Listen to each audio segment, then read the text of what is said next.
தென்கட்சி கோ சுவாமிநாதனின் சுவையான தகவல்கள்.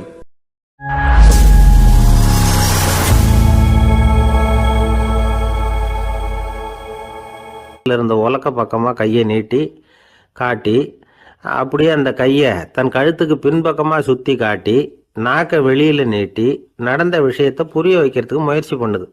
இவனுக்கு ஒன்றும் புரியல. என்ன சொல்கிறாங்க அம்மா அப்படின்னு மனைவி கிட்ட கேட்குறான். அதுக்கு அந்த பொண்ணு ரொம்ப புத்திசாலித்தனமா, என்னங்க உங்கள் அம்மா சொல்கிறது உங்களுக்கு இன்னும் புரியலையா?